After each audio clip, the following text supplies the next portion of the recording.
Yeah, we can wait. It's okay, yeah. And just so you know, we're live, okay?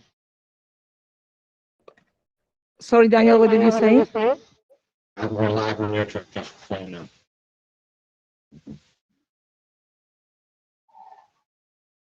Did you hear that?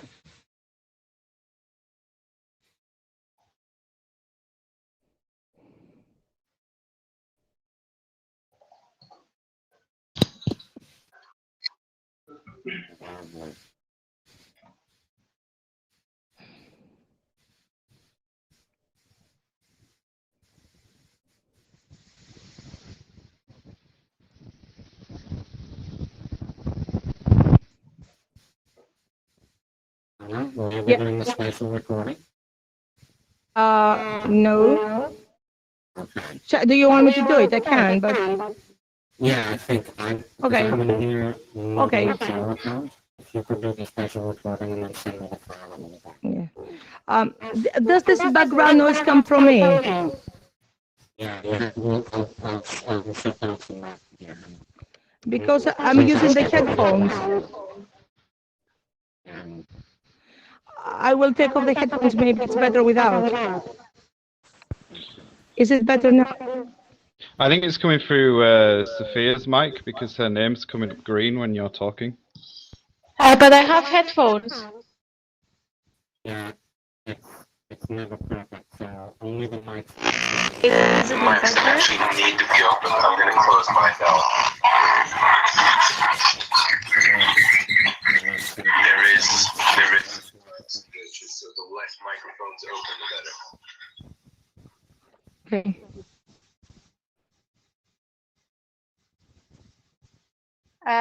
Can you hear it now? Yeah. Yeah, we can hear you. Yeah.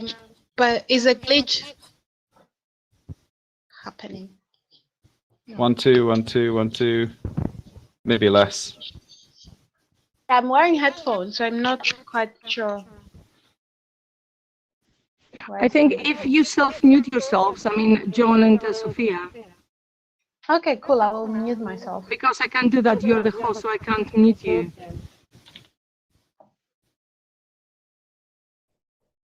I think it's better now.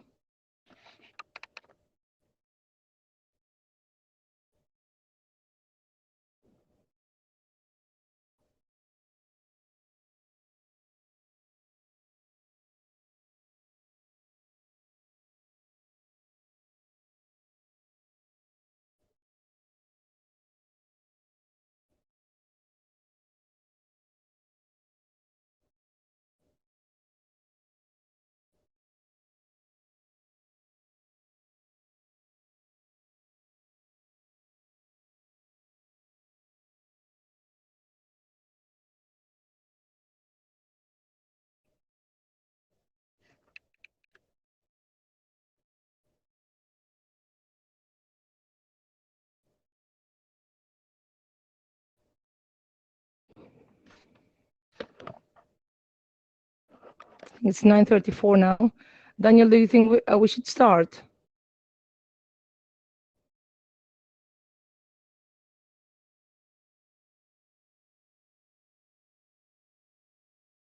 Okay.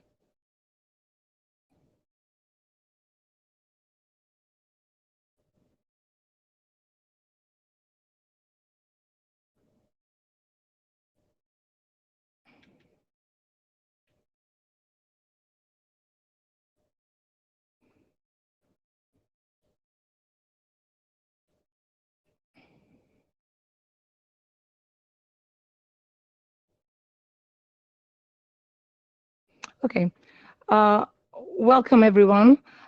This session is addressed to everybody, and we have postgraduate students, PhD students, medical students presenting their experiences and research in terms of healthcare, mental health, and science and education.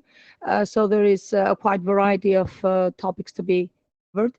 I will do an initial introduction, 10-15-minute introduction in terms of the role of virtual reality as a medium of transcendence. I borrowed the term from the ILRN, the International Learning Research Network, who have as their motto the word transcend as the main use of virtual reality technology. So I do a recap of the different fields that virtual reality has been used up to now, and of course the different definition we give the word in this 21st century.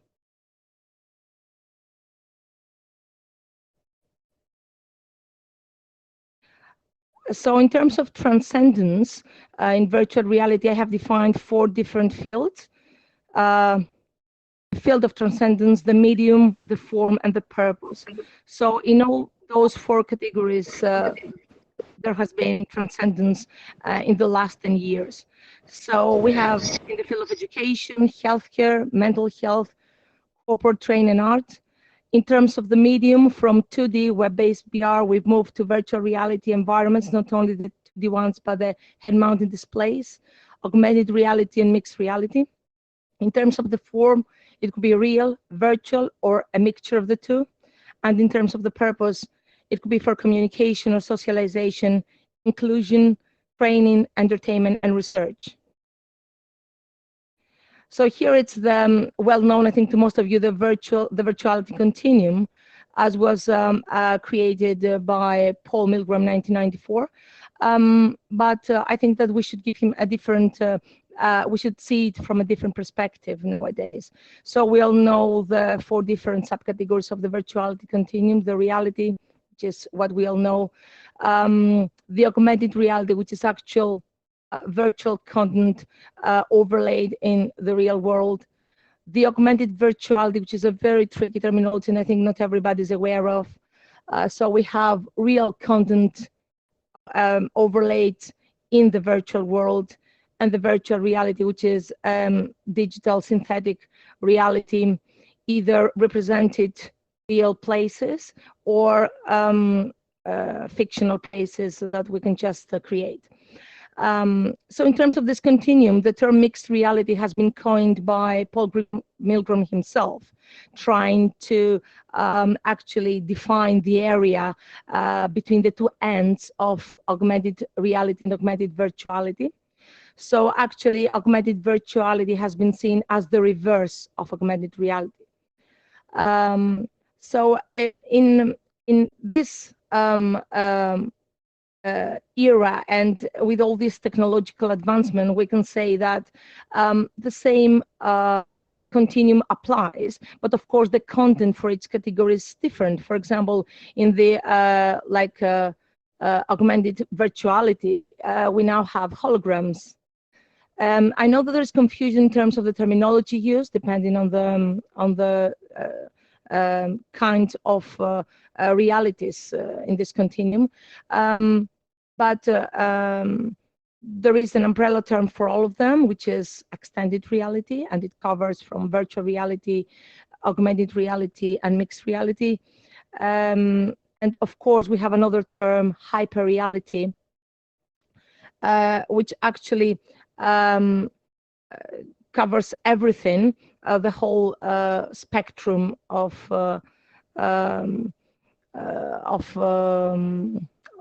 the several subcategories in the virtuality continuum. So it's quite challenging to actually set a good definition, because depending on the approach of each researcher, people give different definitions to different terms. So I'm starting off with the education field. I just give a few examples. We have Michael McDonald. Most of us, we know him. He's carrying out English lessons in many platforms, including Oldspace VR, Rumi, and Engage. We have Steve Bombery, again, one of the educators that is trying to promote and expand the use of virtual reality in classrooms all over the world. In terms of education again and biological sciences, there is a company called Victory XR, and they are setting up their own platform recently. It's been led by Steve Krabs, and I think soon they will be ready to release packages for subject to be taught through virtual reality in secondary education or tertiary education. And then we have the educators in VR, which actually is a bridge. And of course, students in VR is a branch of the educators in VR. That's the reason we are here today. So educators in VR is an organization that actually acts as a bridge between the categories, the researchers, academics, educators, and schools or institutions on the one side, and the corporate partners, the VR companies or developers, and the network on the other side. So actually, it's a very useful bridge, because without them, I don't think it would be that easy for the first category, the researchers and the academics, to reach the market or the corporate partners, or the reverse. Social VR platforms have been used for many years, starting from 2D ones. So some of the reasons they exist, there are places to create or develop stuff, places to meet, places to hold a virtual meeting or conference, to carry out research, and place promoting inclusion. I give a few examples, starting off with web-based 2D social VR platforms like Lava Virtual and Second Life. And we move on to platforms that you can access using a VR headset, like Somnium Space, Science Space, and Decentraland. Facebook Horizon, they are not out yet, but hopefully they will be soon. And Mozilla Hams recently.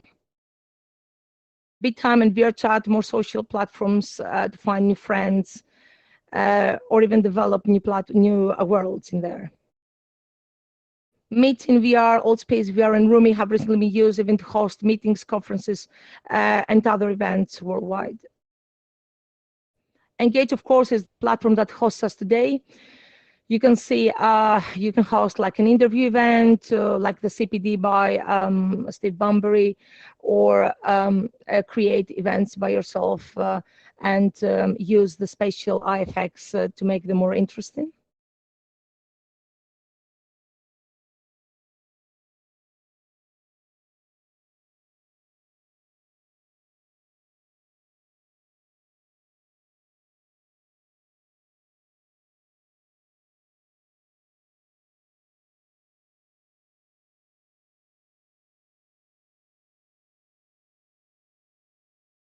They actually import them into virtual reality platforms for training. And there is the Holo Anatomy, which has been used recently by an American university to teach medical students anatomy. So that was all from me. I need 2 minutes just to show a couple of videos, and then we will move on to our PG research students' presentations.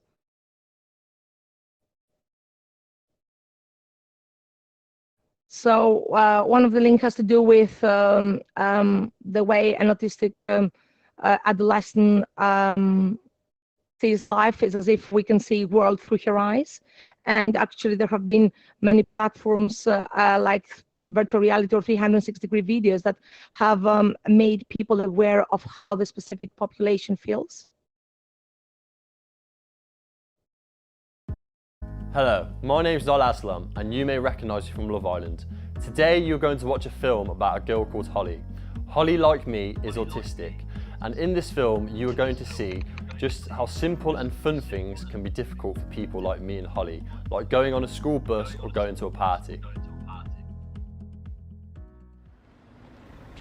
Perfect. Come on then, have a great day. Thanks for keeping an eye on it. Off somewhere fun today? Are you all right? What gift have you got, Sam? Is it a calculator? Off somewhere fun today? Are you all right? Is it a calculator? Sorry, did it scare you? Yes, What are you doing? You're trying to kill yourself. Are you blind? Have you seen this epic fail? What's that like? Have you seen this epic fail? How can I help? I'm autistic, and sometimes I get too much information. So as you can see, it can be tough being autistic when people don't understand you. This is because we need more time to think about things and can find too many questions at one time overwhelming. Noises, smells and bright lights can be just too much for us. For me, I can get overwhelmed in social situations when too many people are talking at once. I can't really follow it and I can get overwhelmed. This can lead to me having meltdowns and just overall becoming distressed because of it. Sometimes bright lights and just things that people sometimes wouldn't really think about can kind of challenge me day to day. We don't mean for this to happen, and we don't like it when it does. And if people stare or are mean about it, then it can make it even worse. Instead, what you can do is be kind and try to be understanding.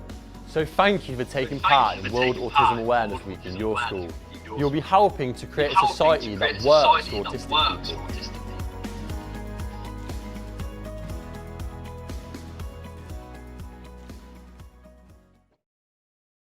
Okay, and the second short video is about Anna Zhilyanova. She's a friend of mine. I closely attend her, I closely watch her career in VR all this time. And it's a very impressive video about the way she's using tilt brush to create pieces of art.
Okay, that was all from me. In terms of the students that are going to present, two of them are PhD students and one of them is a medical student. And we're going to watch their whole journey through VR, their experiences in and with VR. Just a second.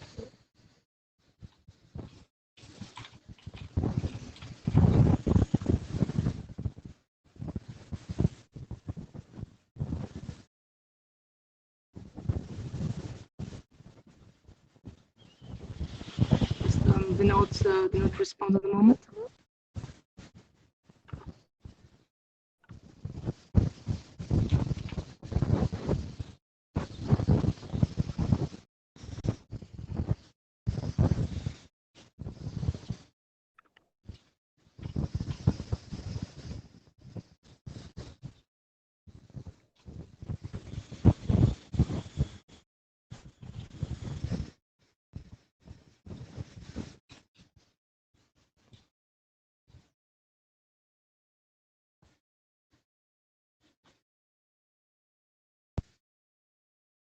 More broadly, passionate about engaging young people with science.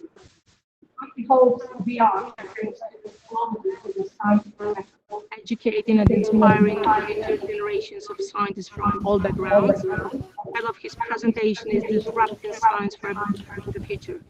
Welcome, John. Thank you, Anna. Thank you, Anna. Oh. See if I can get this working.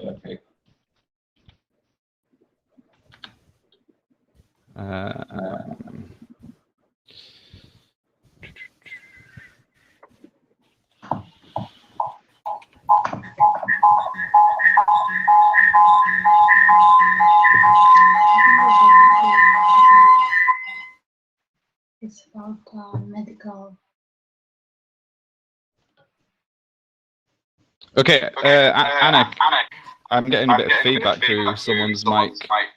So before I start, can you just confirm that you can see my slides on the screen behind me? Yes. Excellent. Okay, well, first of all, thank you very much for inviting me to speak today, Anna. A little bit about myself. My name is John Pickavants, and I'm a second-year PhD student from the University of Leeds. And I'm using VR to disrupt science. What do I mean by that? Well, this is a city. This is Bradford in the UK, which is the 6th largest city in the UK. It also experiences very high levels of inequality, both in health, with high instances of diabetes and obesity, and education with very low social mobility index scores. But perhaps more exciting than that is that we're also in the process of installing virtual reality headsets into every secondary school in the city. And the reason we're doing that is because we want to transform the way that science works for the city of Bradford, and also how we do our science. So I'm just going to go through these things kind of one by one, just to give you a flavour of the power of VR and how transformative it is for our science. So first of all, VR opens up the kinds of measures that we can take. So the things that I'm interested in is what we call interceptive timing, which is how we move to meet a target that's moving in space. So everyday examples, think like hitting a ball in the mysterious game of cricket, catching balls, you know, getting food off a sushi conveyor belt, and also swatting flies.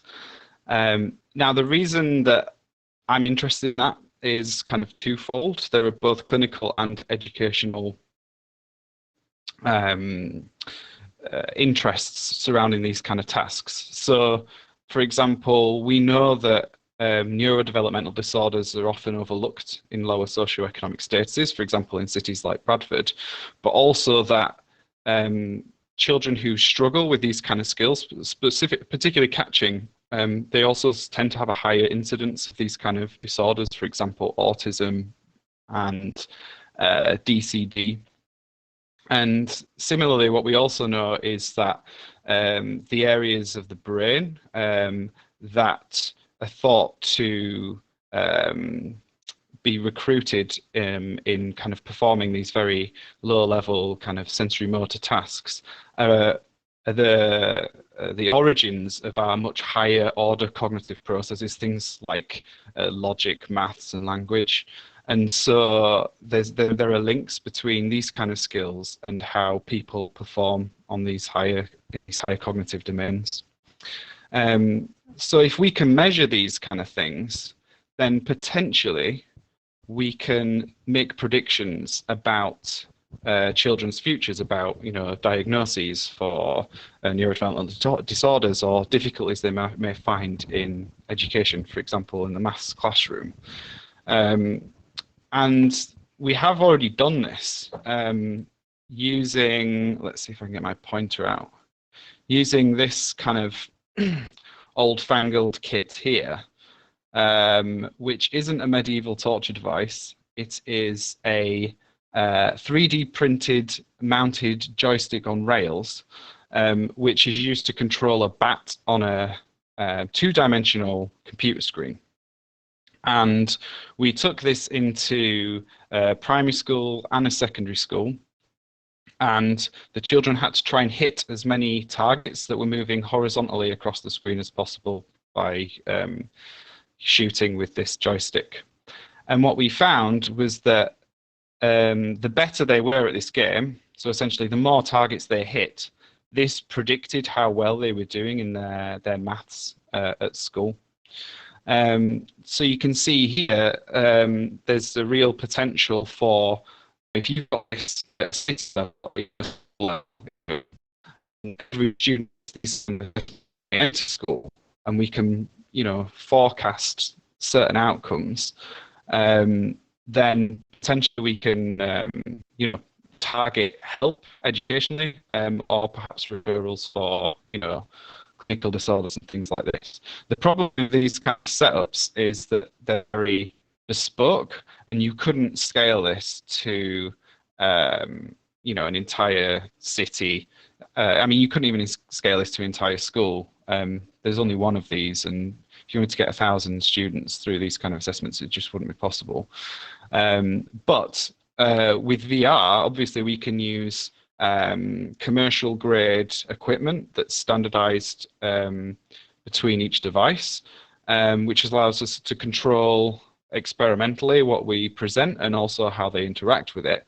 And it's very easy to use. You could potentially give the kind of movement assessments in 3D to entire schools across entire cities, potentially even the nation. And so we've adapted these tasks into virtual reality, and we're currently investigating whether we can use these measures to make these kind of predictions about children's outcomes in schools. But it's not just in the application of science that VR can transform what we do, but also in the kinds of questions that we can ask about it. So back to this paradigm. There are generally two ways of thinking about how we perform these skills as adults. One is that we predict when the ball, for example, is going to be in a place we can catch it, and at the moment in time between that we project our movement to get there, we just move, and we don't think about it. We don't use our eyes any further than that. It's purely prediction based. This is called pre-programmed control model. A kind of alternative way of thinking about it is that we don't make any predictions, and that we're constantly using our visual perception to make online corrections. So we're guided to the ball throughout the duration of its flight. We're constantly using this information from our eyes to get there. Now this has been studied quite extensively in adults, but obviously I'm more interested in developmental questions. How do we come to be able to do these things? We're not born able to do these things. And these two models make quite different predictions. So if we're purely predicting and just moving in an instant, this predicts that we'd actually take less time to move, because we want to wait until the last moment possible to move, because that'll improve the accuracy of our prediction. Whereas if we're using our eyes to make adjustments on the fly, this predicts that we'd actually take longer to move, because that gives us more time to make finer adjustments using our eyes to make the interception. So you can imagine, in a developmental sense, perhaps, we latch onto one of these two strategies, and gradually we shorten our movement times, or perhaps even lengthen them, to achieve the interception in one of these two ways. But we don't know that. We haven't done these kind of experiments with kids, because we can't. You can't bring hundreds and hundreds of children into the lab to do these experiments with, to answer these kind of questions. But of course, with virtual reality, you can take the lab to the kids, and that's what we've been doing. We've been going into schools, but also museum spaces, with what are essentially our experiments. They're billed as video games, but they're experiments. So we took a very simple baseball experiment into a children's museum, and over the course of 2 weeks, we had 450 participants try and hit as many balls as they could in this virtual reality simulation. And then one of the things we were interested in, of course, was their use of the movement times. Are they moving quicker as they get older, or are they moving slower as they get older? Are they using a pre-programmed control strategy, or are they using an online control strategy? And what emerged from this is actually quite interesting, and it's neither and both. You can see from this graph here that as they get to about 7 or 8, they're lengthening their movement times, which suggests they're making more use of their online corrections. But then from 9 to adult, they begin to shorten them again. So rather than it just being a kind of gradual kind of process in one direction, it seems there's some kind of stepwise shift in the development where they're adopting different strategies, which is really interesting and useful from a developmental perspective, because the reason we do this kind of research is, if we want to teach a robot, for example, to do these kind of things, a good place to start is, well, how do humans learn? So perhaps we can leverage these kind of strategies there. But also, if people struggle in these kind of skills, we can start to understand, well, what are they doing wrong? Is it that they're not able to make these online corrections? They can't shorten their movement times until they're confident in getting to a place, using their eyes. So using VR, we can start to access these enormous populations to start answering these really interesting developmental questions. So with VR in all these schools around Bradford, we can start using these measurements. We can start asking these new questions. But this is all very, well, what can VR do for us as scientists, right? But actually, we have a really unique opportunity, not only to improve our science, but to improve how we do our science with the populations. So these students don't just become part of our participant pool, they become collaborative members of the scientific enterprise. So what do I mean by that? Well, and what's the place of VR? So, I mean, as I'm sure all of you agree, VR is really exciting, and teenagers particularly absolutely love it.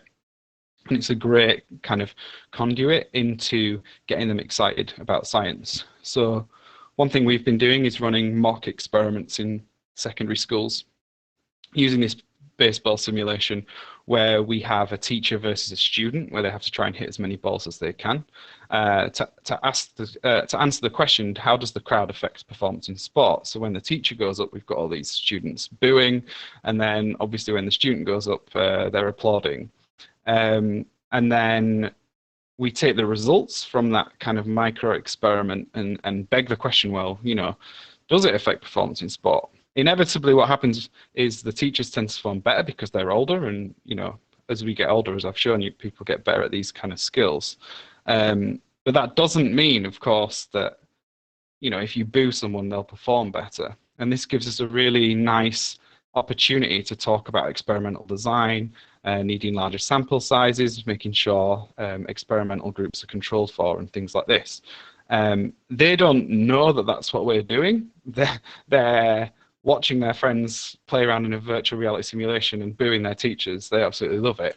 But it allows us to kind of approach these topics in a much more palatable way, and they've proved really popular. But we can go a lot further than just engagement and getting the teenagers excited about science. Like I say, we want them to be participating in it. And I think if we have this goal of assessing and understanding in these huge populations, we can't do that ourselves. We have to have people on the ground collecting this data for us. And, secondary schools, sixth forms specifically, provide a great resource of potential research assistants. Obviously, the beauty about VR is, it's very user-friendly. It's like a video console that you can plug in, and it works, and everything's apps, and it's an ecosystem that teenagers are familiar with, and we're confident they'd be able to collect good quality data using our setups. Obviously, this benefits us because we can access those populations, but then also, there's a lot of literature that suggests, participation in this kind of science improves knowledge and understanding of the processes, and really that's what I want to do. We want to open the doors of science to all these teenagers who perhaps, that they think it's not for them, or that it's something mysterious. Obviously, you can't just go collecting data using these populations and then assume that it's fine. And as far as I'm aware, no one's done this yet. So built into my PhD is a kind of validity exercise, and well, can we collect data in parallel to these six formers and then verify its accuracy? So that's quite exciting, because if that is the case, then suddenly, the sky's the limit really in terms of the amount of data we can collect and as I said, the kinds of questions that we can answer. But we can go even further still, and this is really more kind of pie in the sky stuff for the future. Rather than just having them collect the data for us, we want them to be, full collaborators on our projects, and we can start thinking about co-producing research with these schools.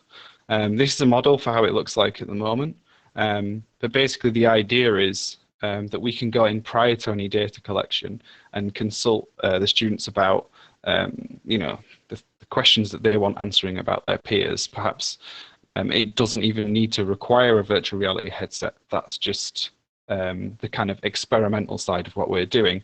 But using our platform, we can build in, for example, questionnaires to our virtual reality experiments, which will yield the data for the questions that they have, such that on the other side, they can then go about answering them using statistical methods that we're going to be introducing to them through the experimental research that we're doing. This is all very kind of future stuff at the moment and loosely formed, but this is definitely part of the plan to getting the entire city, not only the science working for the city, but the city working for the science. And on that note, I think I've covered everything I wanted to. I apologize if I've overrun. If you have any questions, this is our Twitter and email. And yeah, I look forward to hearing about all the other research that's going on. Thank you. Thank you, John. It was a very interesting presentation. Thank you very much. You're welcome. Sophia Pali is going to present her journey to XR. So Sophia is a global innovation designer, researcher, and digital artist from Cyprus. She is currently a PhD student at the University of Kent, doing research on the topic of extended reality and mental health. She recently completed an MA MSc in Global Innovation Design at the Royal College of Arts and Imperial College of London. She also has a BA in Digital Arts from the University of Kent. She works with a variety of mediums, both traditional and digital, such as 3D animation, game design, photography. She also often incorporates technology into her work, creating both physical and digital interactive pieces. Recently, her work has focused on mental health awareness. So she works on this as well as physical workshops that provide mental health awareness to different target audiences. Yeah. Yeah. Hello. Can you all hear me? Yeah, I can. Okay, great.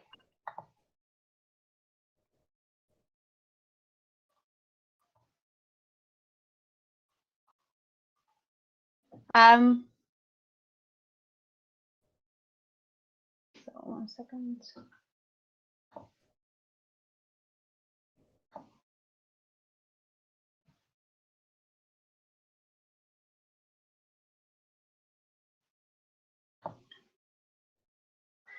Yeah, so hello everyone. I'm Sophia, and I'm here today to tell you about my journey working with extended reality, specifically VR and AR, the past few years. It's a journey that has been challenging but fun, a journey that has shaped my work into what it is today. And first, I will start this presentation by telling you a bit about who I am and what I do. So I come from a small island in the Mediterranean called Cyprus, where most of the time nothing really is happening in terms of innovation in the field of digital arts, which is my field. I consider myself a digital artist and a global innovation designer passionate about mental health. Currently, I'm also a PhD student in the field of mixed reality and mental well-being. And today I'm going to talk to you about how I got to this point. So going back a few years, before I entered university, I came from a strong arts background. However, I also liked programming and animation. So I did my first degree in digital art at the University of Kent. It was a multidisciplinary course that enabled me to learn a little bit about many areas, such as web design, 3D and 2D animation, photography, and game design. During my 4 years at Kent, I did some cool things. For example, in my third year, I did an internship for Nintendo. And during my fourth year, I worked on a video for the BBC. My course was exceptional for learning tangible skills that I would later use in my extended reality work. Back then, something was missing. All the projects we were given were quite specific. They told us exactly what to do and how to do it. So although during the 4 years, I learned how to use tons of different software and equipment for all sorts of uses, I was still clueless about the design, problem solving, and ideation process. I wanted to be able to do work that was meaningful. So this is the reason I then did my double masters in global innovation design at the Royal College of Arts and Imperial College London. It is a course that pushes students to use design and technology to come up with solutions to global problems. From the very first moment here, I was pushed out of my comfort zone. We had to come up with concepts every other day. We had to teach and present in front of everyone. I was used to mostly being on my own in front of a screen all day. So having to work in a studio, being constantly surrounded by people was quite terrifying. And in this course, we were being asked every day the same question. What is your vision? What is the one thing you are passionate about and you want to change the world? So the answer to that question was very easy for me. The one thing I'm passionate about is mental health.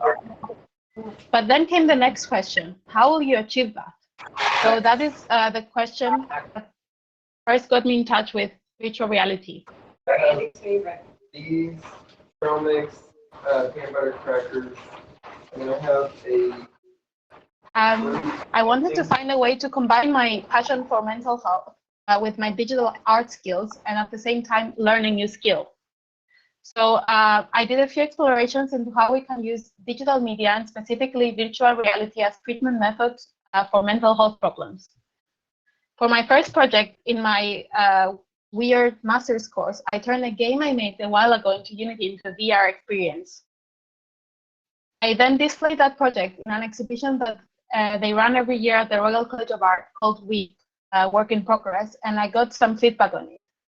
I asked people how my game made them feel, as my goal was to make them feel a bit relaxed by wandering around and exploring an environment I had made. However, the feedback I got back then was kind of bad. This was probably due to my lack of proper design skills at the time, but I didn't realize. People told me that my experience made them feel more stressed or agitated, and it didn't really achieve what I wanted it to achieve.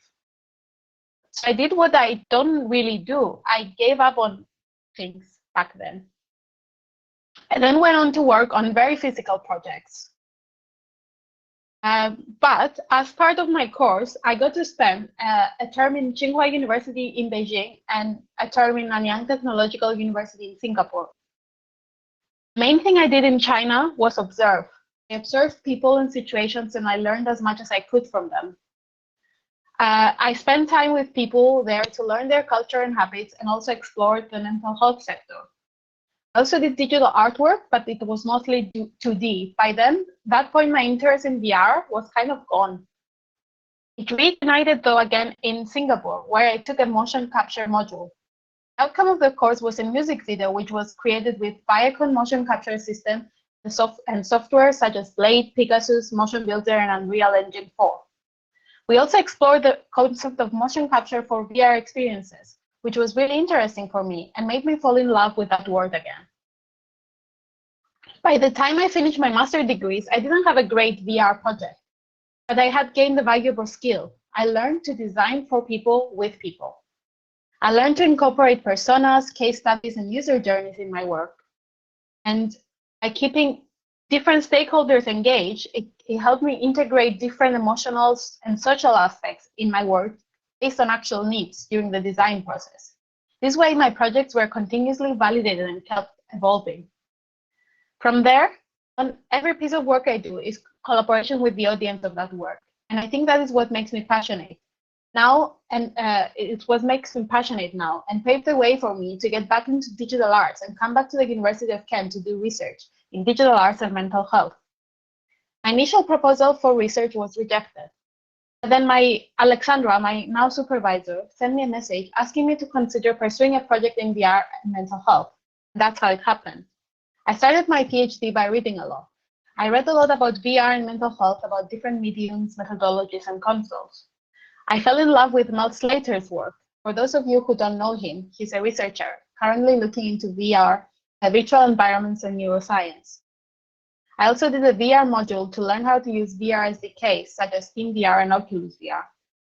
And the cool thing is that the people around me were working using XR too, and even better, doing cool things such as VR for dementia or AR for tourism. Working with VR became a part of my daily life. It was cool and fun and exciting, but at the same time, because I was looking into the sector of mental health, it had a purpose, which also gave me a purpose and made me pursue it even more. An opportunity came up. I was asked to work on a project for the world's first digital park called NetPark, which is located in Chalkwell in UK. They wanted someone to develop an augmented reality app for their park that promotes well-being through nature. This would mean that the direction of my research would have to shift from specifically virtual reality to extended reality. I jumped on the opportunity. One of the requirements of this project was that I collaborate with people working in the park, artists, academic, as well as people that do art therapy sessions. It was great because it involved a lot of the things that I love. The main person I was working with is Joanna, a sculptor who is currently interested in creating virtual reality sculptures.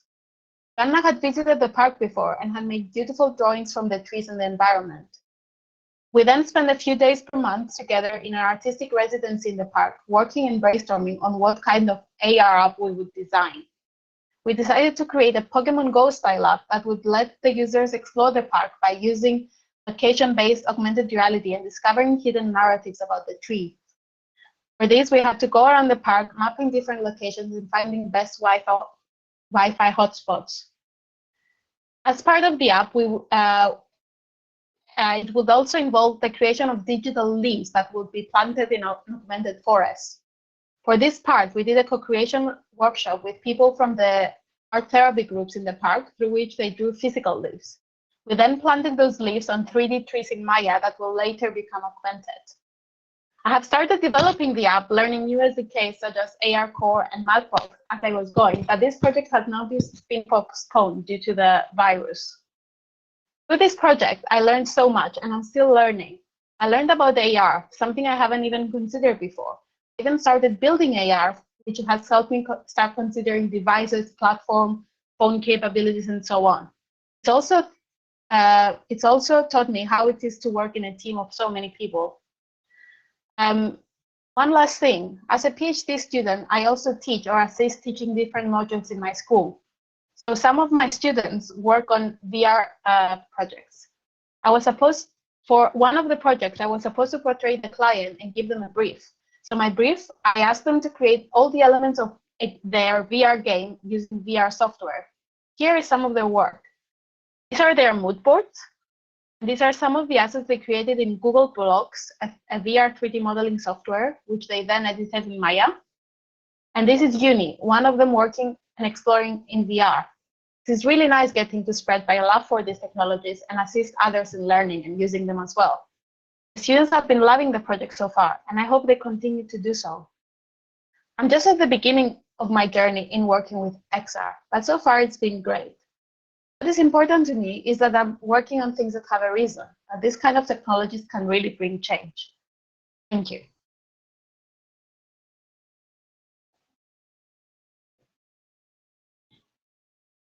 It was a great presentation. Thank you for all the experiences and all the changes and the obsession you got with XR. Thank you very much. No worries. Thank you. Okay, and the last researcher to present is Mohammed Ismail. He's going to talk about XR in medicine and surgery. Mohammed is a fourth-year medical student at the University of Leeds with an interest in medical technology and XR.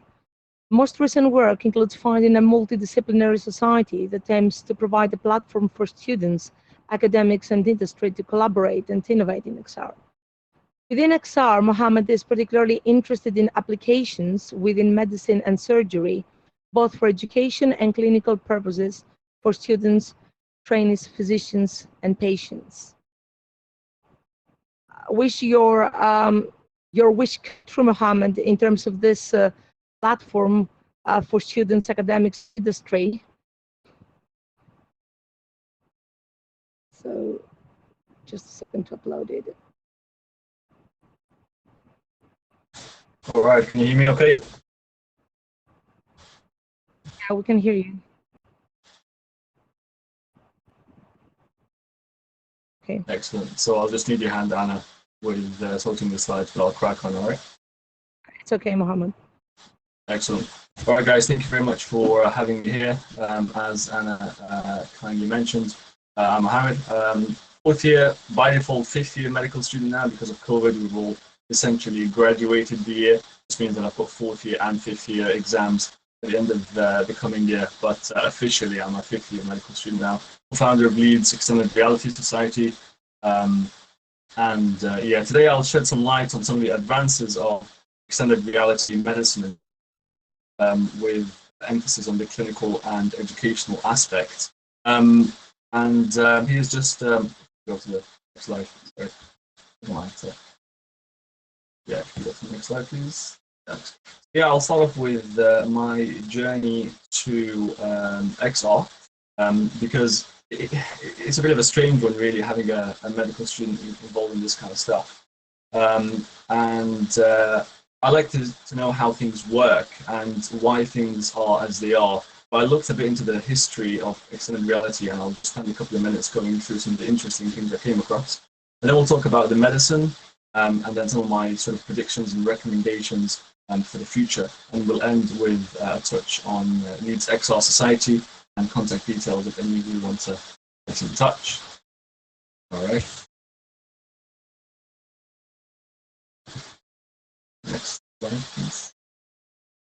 Thank you. So, for those of you who aren't familiar with the University of Leeds, hopefully you come very soon.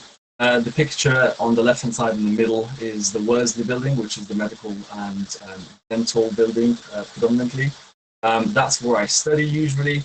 What happened last year, however, is I had a student-selected module on the advances in medical technology, both from an arts point of view and from a technological point of view. Sorry, the advances in medical education. So from an arts point of view and from a technological point of view. The top two pictures, the skull and the guy wearing a cool t-shirt, that was one of the key things that really interested me. The one on the left, top left, is essentially 3D anatomy. And I was like, why do we learn anatomy through textbooks and 2D videos when we can put on a Google Cardboard or something, as simple as that, and see anatomy in 3D or get access to it through our phones and visualize it? So to me, that was like a game changer, honestly. I felt I had wasted 2-3 years of my life learning anatomy the wrong way. When it comes to the t-shirt, it's a startup company, ex-Leeds students, called Virtuality, like TEE. And essentially, it's a shirt, you put it on, and then it's an app as well that you get. And as you can see, it gives you like a augmented reality kind of rendered image of the organs superimposed on the shirt, and then you can have different stuff on the app, and it can give you more information. I thought that was really cool. So I was like, you know what, let's see what I can do. Beginning of this year, I entered a hackathon. I captained the team. That hackathon was based in Leeds, and thankfully we won, as you can see on the bottom right-hand corner. It was good money. I didn't get all of it, unfortunately, but it was good nonetheless. I'm the guy in pink there. Really good feedback from the judges, and it was really inspiring. And then we do this 18-month long project called an SREP. I chose mine around usage of Microsoft HoloLens, the rehabilitation of stroke patients. We started that, but then COVID stopped it. Hopefully we can restart it next year when things are back up and running. But to be honest, we had a lot of really cool stuff planned. It was mainly based in the teaching hospitals here in Leeds. All right, next slide. So as I mentioned to you guys earlier, I'll just go through a quick sort of history of extended reality, just to make things sort of a bit more interesting for those who may have not read this kind of stuff before. All right, next slide. So essentially, the consensus seems to be that XR actually sort of started in 1838 by Sir Charles Wheatstone. He was the first to describe stereopsis and was awarded the Royal Medal of the Royal Society in 1840 for his explanation of binocular vision, which is the same research which led to him to construct the stereoscope. This research demonstrated that the brain combines two photographs, one eye viewing each, of the same object taken from different points, and then it makes an image, and it gives us a sense of depth and immersion, that sort of three-dimensional sort of image. And this technology enabled Wheatstone to create the earliest type of stereoscope, used a pair of mirrors at 45-degree angles to the user's own eyes, each mirror reflecting a picture located off to the sides. That essentially is the absolute beginning. All right, next slide. Fast forward to 1956, where I'm not quite sure what's going on your slide there. But anyways, so yeah, fast forward to 1956, where cinematographer Morton Heilig created Transcendence, which is the first VR machine patented in 1962, a large booth that could fit up to 4 people at a time, and it combined multiple technologies to stimulate all of the senses. This was like quite revolutionary at the time.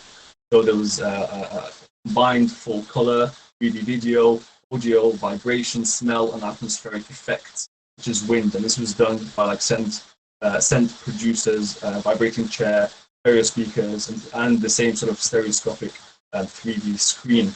He thought that the Sensorama was the cinema of the future, and he wanted to fully immerse people in their films, and as such, created 6 short films for it.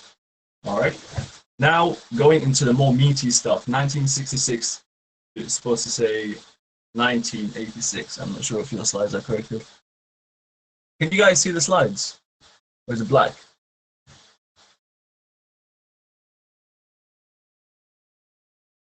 It's black. Oh, Anna. I'm trying, just a second. I know It's what all right. happened. It's the slide and then turn into full screen.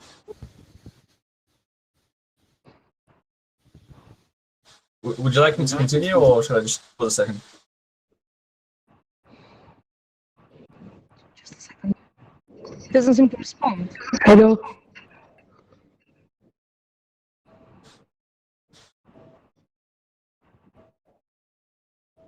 I will load it back again.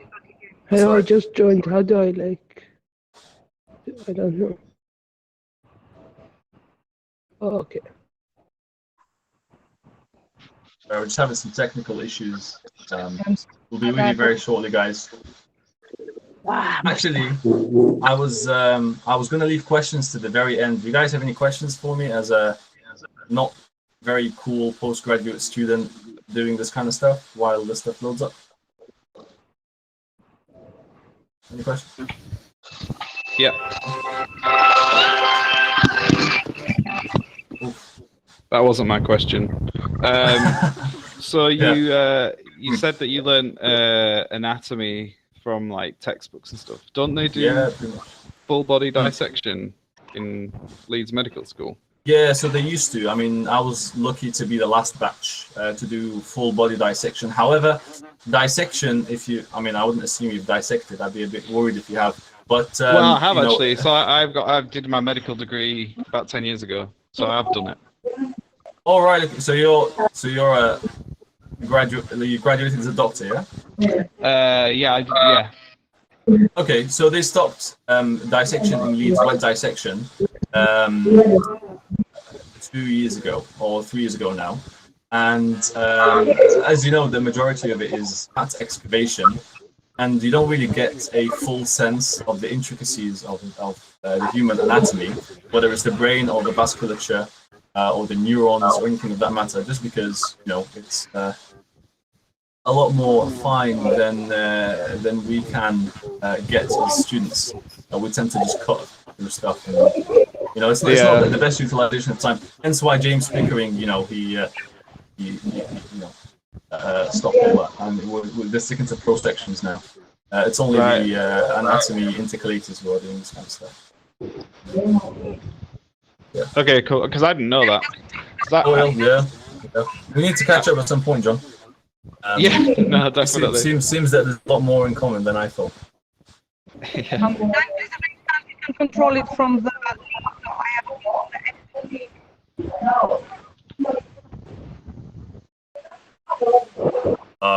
You know what, guys? I'll be honest with you. I didn't sleep last night. I was bashing out this PowerPoint, and I need to be in hospital in about half an hour. So I hope this works.